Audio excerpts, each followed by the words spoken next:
Première journée de mobilisation contre les réformes en cours à l'éducation nationale. Mobilisation assez faible à Montpellier.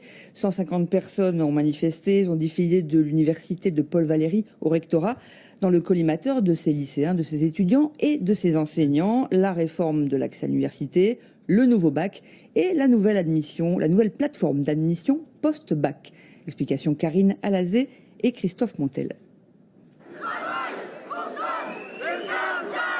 Dans le cortège, des lycéens, des étudiants et des enseignants en colère contre l'ensemble des réformes de l'éducation nationale lancées ou prévues par le gouvernement. Cette étudiante en biologie à Montpellier, future enseignante, s'inquiète de la réforme du bac. Je prépare mon CAPAS SVT et avec la nouvelle réforme du lycée, en fait, les sciences vont être supprimées. Enfin, on n'aura plus du tout notre place, quoi. Donc voilà, c'est la raison pour laquelle je suis là aujourd'hui. L'appel à manifester est national. Seuls les plus politisés des 110 000 étudiants de l'Académie de Montpellier ont battu le pavé. Avec ses camarades, Marie a créé une section syndicale dans son lycée.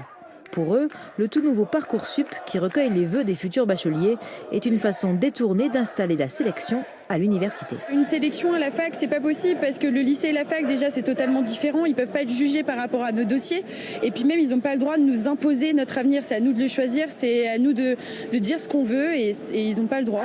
Des étudiants choisis sur dossier, des critères d'accès aux formations différents selon les universités, des remises à niveau obligatoires pour certains.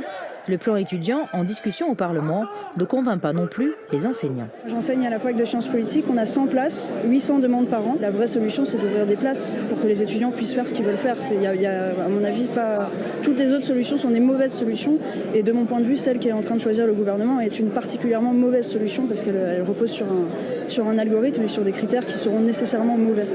Une nouvelle journée de mobilisation est envisagée par l'intersyndicale la semaine prochaine.